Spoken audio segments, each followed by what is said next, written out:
Very very good morning to all of you. आज की class से हम लोग न्यू राइटर स्टार्ट करेंगे और हमारा नेक्स्ट राइटर है Thomas Stearns Elliott.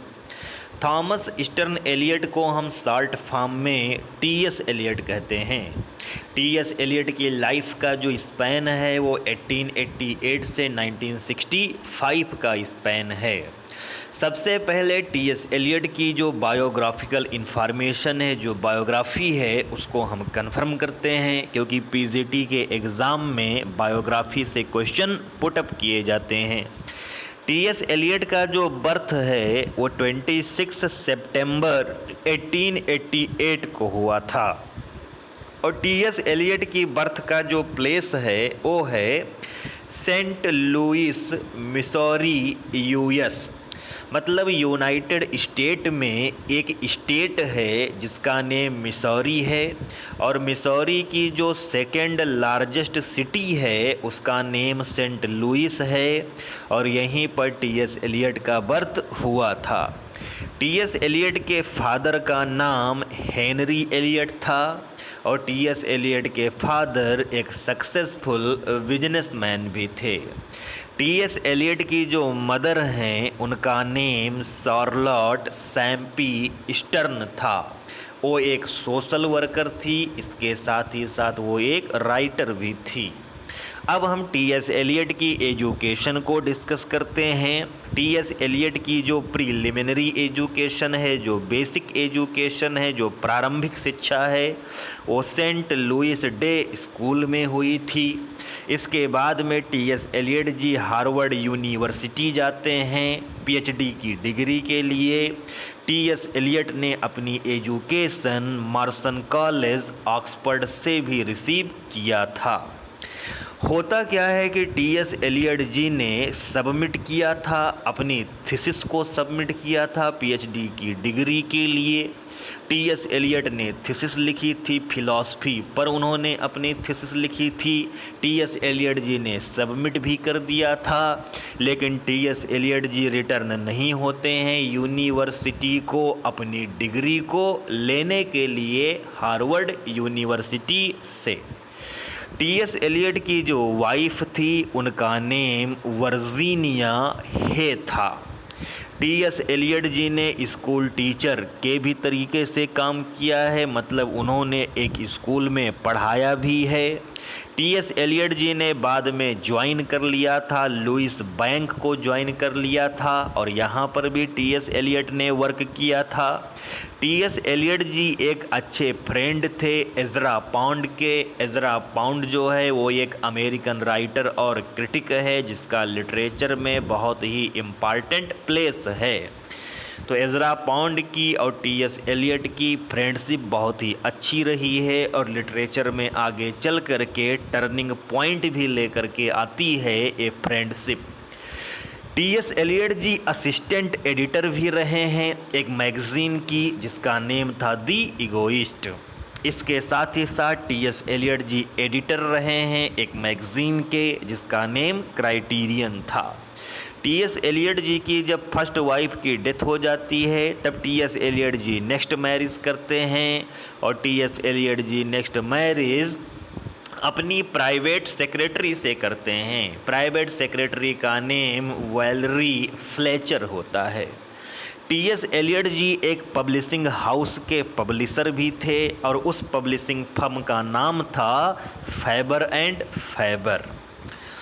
T.S.. Eliot जी का जो ऑक्यूपेशन है, जो उनका व्यवसाय है, वो पोएट का है। वो एक कवि भी थे, वो एक एसेइस्ट भी थे, मतलब निबंधकार भी थे, वो एक प्ले राइट भी थे, मतलब नाटककार भी थे। इसके साथ ही साथ वो एक लिटरेरी क्रिटिक भी थे। इसके साथ ही साथ वो एडिटर भी थे। टी.एस. एलियट जी बिलोंग करते हैं 20th सेंचुरी से बिलोंग करते हैं। 20th सेंचुरी जिसको हम मॉडर्न एज भी कहते हैं। टी.एस. एलियट जी को अवार्ड भी मिला है। सबसे बड़ा अवार्ड जो उनको मिलता है वो नोबेल प्राइज़ का मिलता है लिटरेचर के क्षेत्र में कंट्रीब्यूशन के लिए। 1948 में उनको नोबेल प्राइज़ मिलता है। आप लोग बहुत अच्छे से 1948 लर्न रखिएगा और नोबेल प्राइज़ लर्न रखिएगा कि टी.एस. एलियट को मिला था। आपके एग्ज़ाम में 2 क्वेश्चन जो हैं वो नोबेल प्राइज़ पर पूछे जाएंगे, इसलिए आप लोग अच्छे से कन्फर्म रहिएगा। टी.एस. एलियट जी को ऑर्डर ऑफ मेरिट का भी सम्मान मिला था, 1948 में ही मिला था। तो आप लोग ऐसे लर्न रखिएगा कि 1948 में टी.एस. एलियट को ऑर्डर ऑफ मेरिट का भी सम्मान मिला था और नोबेल प्राइज़ का भी उनको सम्मान मिला था लिटरेचर में कंट्रीब्यूशन के लिए। टी.एस. एलियट जी जो हैं उनको गोल्ड मेडल मिला था लैटिन लैंग्वेज में प्रोफिशिएंसी के लिए। लैटिन लैंग्वेज में अपनी एक्सपर्टीज़ के लिए उन्होंने गोल्ड मेडल भी पाया था। डेविड डैचेस जो है वो एक क्रिटिक हुआ है। उसने टी.एस. एलियट को एक माइनर पोएट बोला था 20th सेंचुरी का, और टी.एस. एलियट को 20th सेंचुरी का माइनर पोएट बोल करके डेविड डैचेस ने अपनी रिप्यूटेशन को ही इंजर्ड किया था। मतलब जब डेविड डैचेस ने टी.एस. एलियट को 20th सेंचुरी का माइनर पोएट बोला तो और सारे क्रिटिक ने डेविड डैचेस की निंदा की थी कि डेविड डैचेस जो है वो टी.एस. एलियट जैसे महान राइटर को माइनर पोएट बोल रहा है 20th सेंचुरी का। तो डेविड डैचेस ने टी.एस. Elliott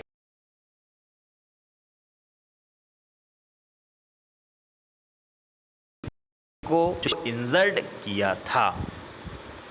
T.S.. एलियट जी जो हैं उन्होंने डिक्लेयर्ड किया था, उन्होंने कहा था, खुद के बारे में उन्होंने बताया था कि मैं एक क्लासिकल पर्सन हूँ इन लिटरेचर में। मतलब लिटरेचर में मैं क्लासिकल राइटिंग को फॉलो करता हूँ, लिटरेचर में मैं क्लासिकल थीम को फॉलो करता हूँ, और पॉलिटिक्स के मैटर में मैं रॉयलिस्ट हूँ। रॉयलिस्ट का मतलब है एक ऐसा पर्सन जो मोनार्की को सपोर्ट करता है। टी.एस. एलियट ने कहा था कि रिलीजन के मैटर में मैं एंग्लो कैथोलिक हूँ। तो टी.एस. एलियट ने खुद के बारे में कहा था कि मैं एक क्लासिसिस्ट हूँ इन लिटरेचर में, और पॉलिटिक्स में मैं एक रॉयलिस्ट हूँ, और रिलीजन में मैं एक एंग्लो कैथोलिक हूँ। टी.एस. एलियट जी की जो डेथ है वो 4 जैन 1965 को लंदन में होती है, और टी.एस. एलियट जी को बरी किया जाता है, दफनाया जाता है एक गांव में ईस्ट कोकर के, जो कि सोमरसेट में होता है। तो ये हो जाती है टी.एस. एलियट की बायोग्राफिकल इन्फॉर्मेशन हो जाती है। टी.एस. एलियट जी के ऊपर एक बहुत ही फेमस बुक आई है जिसका नेम है दी आर्ट। टी.एस. एलियट जी के ऊपर लिखी हुई बहुत ही फेमस बुक है, और इस बुक को हेलेन गार्डनर ने लिखा। तो आप लोग इसको लर्न रखिएगा। तो इस तरीके से इस वीडियो में टी.एस. एलियट की जो बायोग्राफ़ी है, टी.एस. एलियट की जो सर्टेन बायोग्राफिकल इन्फॉर्मेशन है, उसको हमने कन्फर्म कर लिया है। आप लोग अच्छे से कवर कर लीजिएगा। नेक्स्ट क्लासेस में टी.एस. एलियट के जो वर्क्स हैं उनका एनालिसिस हम लोग करना स्टार्ट करेंगे। तो आज की इस वीडियो के लिए इतना ही। Thank you very much to all of you.